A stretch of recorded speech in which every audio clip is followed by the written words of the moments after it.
Suman TV ప్రేక్షకులకి ఈరోజు important ఈ వీడియో చూసిన తర్వాత మీ అందరి మనసులో ఉన్న డైలమాస్ కానివ్వండి, ఆ మైండ్లో వచ్చే ఆలోచనలు కానివ్వండి, స్పెసిఫిక్ నేను దేని గురించి మాట్లాడుతున్నానంటే ఎస్, లోన్స్ విషయాల గురించి, ఎస్పెషల్లీ ప్రాజెక్ట్ ఫండింగ్ గురించి.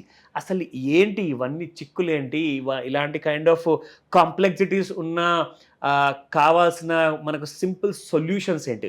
ఈరోజు మనతో పాటు ఉన్నారు, మనకు తెలియజేసేవారు వారే mister Muralikrishna. And he is the head of asset lending అనమాట. సో అది ఏంటి, వారి రోల్ ఏంటి, అండ్ ఎలా మన అందరికీ కూడా ఆ మంచి కైండ్ ఆఫ్ సపోర్ట్ ఎలా ప్రొవైడ్ చేస్తారు, especially when it comes to project funding. So watch చేయండి ఈ ఎపిసోడ్ని. నేను ఇప్పుడు ఇంట్రడ్యూస్ చేయబోతున్నాను. మనతో పాటు ఉన్నారు మురళీకృష్ణ గారు. నమస్కారం. సో థ్యాంక్స్ అండి, మీరు ఈరోజు మా స్టూడియోకి వచ్చారు, మీ అమూల్యమైన సమయాన్ని మాకు ఇచ్చారు. ఇన్ఫ్యాక్ట్ నేను ఇందాక మా ప్రేక్షకులతో నేను మాట్లాడాను, నేను చెప్పాను దట్ ఈరోజు మీరు మాకు ఒక సపోర్ట్ ఇవ్వబోతున్నారు, ఒక క్లారిటీ ఇవ్వబోతున్నారు. అసలు what is project funding and అందులో ఏపీఎఫ్ అంటే ఏంటి, రియల్ ఎస్టేట్ విషయానికి వస్తే ఇది చాలా ముఖ్యమైన పదం కాబట్టి సో దీని గురించి మాకు డీటెయిల్స్ ఇవ్వండి. Sir, APF or project funding అంటే ఒక ప్రాజెక్ట్ని బిల్డర్ ఆర్ డెవలపర్ తీసుకున్నప్పుడు ఒక ల్యాండ్ లార్డ్ నుంచి వాళ్ళిద్దరి డెవలప్మెంట్ అగ్రిమెంట్ అని ఇలాంటివి ఉంటాయన్నమాట. These are all legal terms. ఇవి జరుగుతున్నప్పుడు ఒక్కొక్క బిల్డర్కి ఒక్కొక్క కైండ్ ఆఫ్ ఎక్స్పీరియన్స్ ఉంటుంది. ఇప్పుడు వెరీ ఫేమస్ బిల్డర్స్ ఉంటారు, మనకు తెలుసు మార్కెట్లో ఉన్న వాళ్ళందరికీ అన్ని రకాల సపోర్ట్ బ్యాంక్స్ నుంచి ఉంటాయి. కొంతమంది చిన్న బిల్డర్స్ ఇప్పుడు స్టార్ట్ చేస్తుంటారు కెరియర్, ఆర్ వాళ్ళు వేరే దగ్గర వర్క్ చేసి అక్కడ నుంచి ఇప్పుడు స్టార్ట్ చేస్తుంటారు. ఇలాంటి వాళ్ళందరికీ కూడా మనం మేజర్గా సపోర్ట్ చేయదలుచుకున్నాము. ఎందుకంటే పెద్దవాళ్ళందరికీ ఆల్రెడీ వాళ్ళకి కావాల్సిన బ్యాకప్ సపోర్ట్ ఉంటుంది, బ్యాంక్ ఫైనాన్షియల్ సపోర్ట్ ఉంటుంది.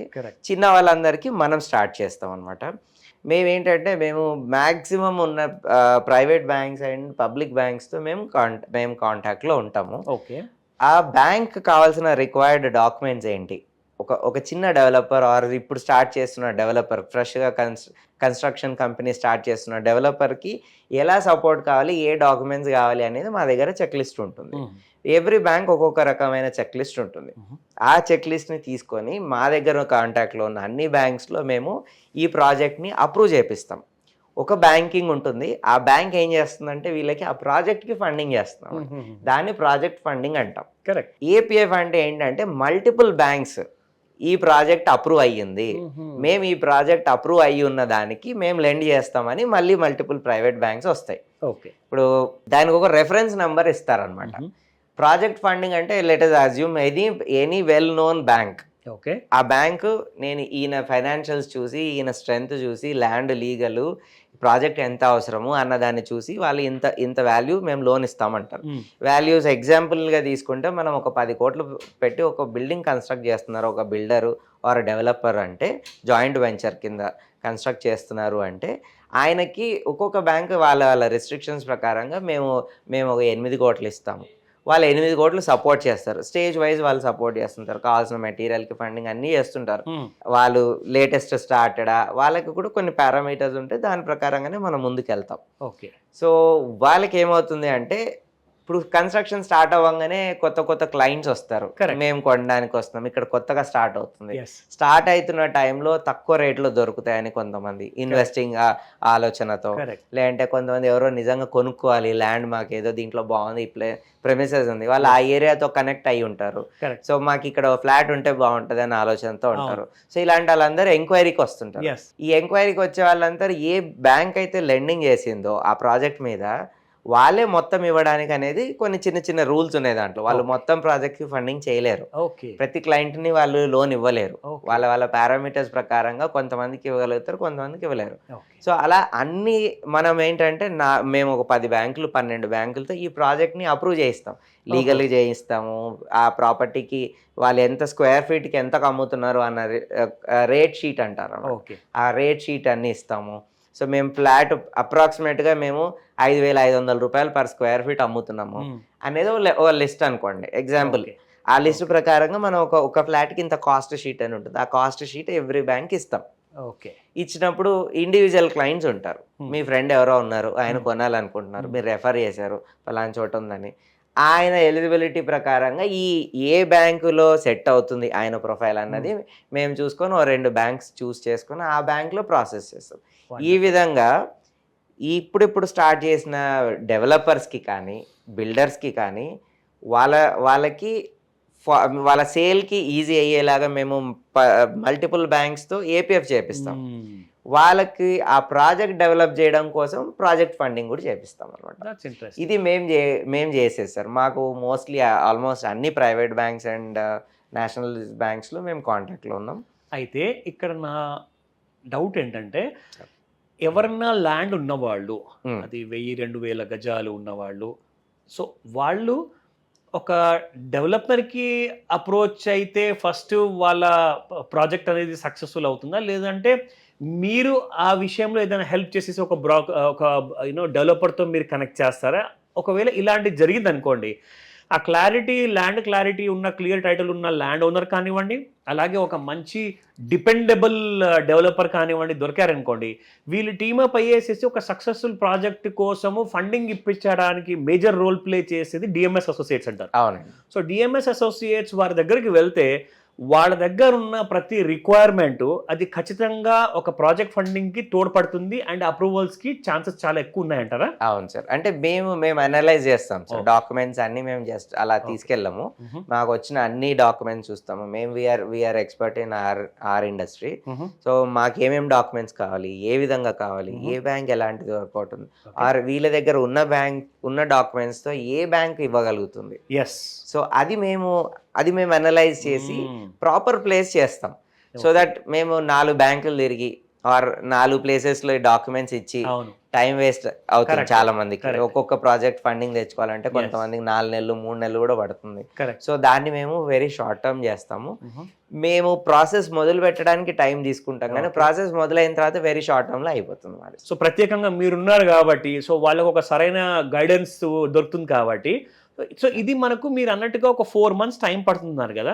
సో దీనికి ఈ 4 monthsలో కాకుండా 2 monthsలో అయ్యే ఛాన్సెస్ ఉండాలి అంటే ఎన్ని మల్టిపుల్ డాక్యుమెంట్స్ అన్ని కూడా ఒక చెక్ లిస్ట్ అనేది ఎంత క్లారిటీగా ఉండాలంటారు, లేదంటే మీతో కాంటాక్ట్ చేయమంటారా? సార్ మాతో ఒకసారి కాంటాక్ట్ చేస్తే ల్యాండ్ లార్డ్స్ అయ్యుండొచ్చు ఆర్ డెవలపర్స్ అయ్యుండొచ్చు, రీసెంట్ గా స్టార్ట్ చేసిన డెవలపర్స్ అయ్యుండొచ్చు. మా దగ్గర లిస్ట్ ఆఫ్ ల్యాండ్స్ ఉన్నాయండి. మా దగ్గర ఆల్రెడీ కొంతమంది డెవలపర్స్ ఉన్నారు, ల్యాండ్ లార్డ్స్ ఉన్నారు. వి కొలాబరేట్ దెమ్. మేమేం చేస్తామంటే ల్యాండ్ లార్డ్ వచ్చారనుకోండి, వాళ్ళ లీగల్ ఏముంది మేము ఫస్ట్ లీగల్ స్క్రూటినీ చేయిస్తాం. అది ప్రాపర్ గా ఉంది, అది ఎంత బడ్జెట్ లో అనుకుంటున్నారు, ఆయన ఏం ఎక్స్పెక్ట్ చేస్తున్నారు, ఆ విధమైన బిల్డర్ ఉన్నారా మన దగ్గర, ఆ లిస్ట్ లో ఉన్న బిల్డర్ తోనే కాంటాక్ట్ చేస్తాం. ఒక 2-3 బిల్డర్లని కాంటాక్ట్ చేసి ఎవరు ఇష్టపడుతున్నారు ఇలాంటి కొలాబరేషన్ కి, ఆ టర్మ్స్ అండ్ కండిషన్స్ అన్ని ఓకే అయిన తర్వాత, వాళ్ళు ఓకే అనుకున్న తర్వాత వాళ్ళు డెవలప్మెంట్ అగ్రిమెంట్ అయిన తర్వాత రిక్వైర్డ్ అన్ని పర్మిషన్స్, దాంట్లో డెవలప్ చేయడానికి పర్మిషన్స్ ఏమేమి కావాలి అవన్నీ చూసిన తర్వాత బ్యాంక్స్ని అప్రోచ్ అవుతాం. ఏ బ్యాంక్లో వెళ్తుంది ఇవన్నీ చేస్తూ ప్యారలల్గా ఏ బ్యాంక్లో వర్కౌట్ అవుతుంది, అలా మేము 3 బ్యాంకులు కూడా లిస్ట్ అవుట్ చేసి పెట్టుకుంటామండి. సో ఇందులో మనకి లైక్ హెచ్ఎండిఏ జిహెచ్ఎంసి లిమిట్స్లో ఉన్న ప్రాజెక్ట్స్ కూడా మీరు చేస్తారండి? ముఖ్యంగా ఎలాంటి కైండ్ ఆఫ్ లైక్ ఇప్పుడు కరీంనగర్ ఉంది ఆర్ వరంగల్ ఉంది, మనకు Tier 2 Tier 3 సిటీస్ ఉన్నాయి. మనకు మెయిన్ సిటీలో కంపల్సరీగా మరి ఇది మున్సిపల్ ఏరియాస్లో సిటీలో ఉండే కండిషన్స్ ఏంటి అండ్ Tier 2 Tier 3లో కండిషన్స్ ఏముంటాయి? సార్ ఒక్కొక్క మున్సిపాలిటీకి ఒక్కొక్క లిమిటేషన్స్ ఉంటుందండి. అండ్ దాని ప్రకారంగా ఆ లొకేషన్కి సంబంధించిన టర్మ్స్ ఉంటాయి. ఆ టర్మ్స్ ప్రకారంగా మనము Tier 1 Tier 2 Tier 3 సిటీస్ ని మనం అకామిడేట్ చేస్తాము. వండర్ఫుల్. అందరినీ అకామిడేట్ చేస్తాము, ఆ లొకేషన్ బిల్డర్స్ ని అకామిడేట్ చేస్తాం, ల్యాండ్ లార్డ్స్ ని అకామిడేట్ చేస్తాం.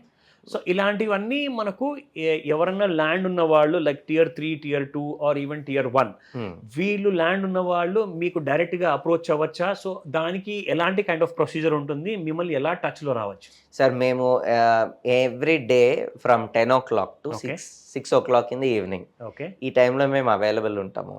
మేము మా కాంటాక్ట్ డీటెయిల్స్ స్క్రోల్ అవుతూ ఉన్నాయి. సో ఈ డీటెయిల్స్ కి మీరు కాంటాక్ట్ చేస్తే మేము స్పెసిఫిక్ గా చూసుకొని టైమింగ్ మనం మాట్లాడుకొని అపాయింట్మెంట్ ఇద్దరికి కలిసిన టైంలో కూర్చొని డిస్కస్ చేయొచ్చు.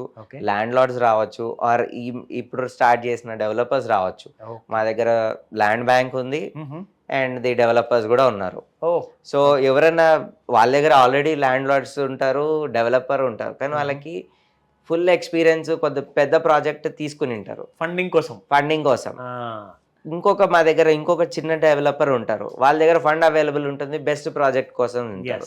ఈ ఇద్దరు బిల్డర్స్ ని కూడా మేము జాయింట్ వెంచర్ కింద వర్క్ చేయొచ్చు. వండర్ఫుల్. ఒక right kind of match making is really possible DMs associates లోకి వచ్చేస్తాయి. సో మీరు చూసారు, ఈ మాటని మీరు గమనించారు, ఇంకా విన్న తర్వాత మీరు నెక్స్ట్ చేయాల్సిందల్లా ఇమ్మీడియట్గా మీ ప్రాజెక్ట్ క్లిక్ అవ్వడానికి, సక్సెస్ఫుల్గా లాంచ్ చేయడానికి ల్యాండ్ బ్యాంక్ ఉందా, లేదా మీరు ఒక ప్రొఫెషనల్ బిల్డరా, సో మీరు ఎలాంటి కైండ్ ఆఫ్ కొలాబరేషన్ కోరుకుంటున్నారు డిఎంఎస్ అసోసియేట్స్, ఎలాంటి కైండ్ ఆఫ్ సర్వీసెస్ కోరుకుంటున్నారు, దానికి ఖచ్చితంగా స్క్రీన్ పైన కనిపిస్తున్న నంబర్ కాల్ చేయండి. నంబర్ బిజీగా ఉండొచ్చు, ఒక్కొక్కసారి వాట్సాప్ మెసేజ్ పెట్టమని చెప్తాను. మీకు కావాల్సిన డీటెయిల్స్ అన్నీ కూడా టెక్స్ట్ రూపంలో లేదా వాయిస్ మెసేజ్లో పెట్టండి. తప్పకుండా డిఎంఎస్ అసోసియేట్స్ టీం వారందరూ కూడా మీకు పూర్తి సహాయాన్ని అందజేస్తారు. Thank you very much sir. Thank you sir.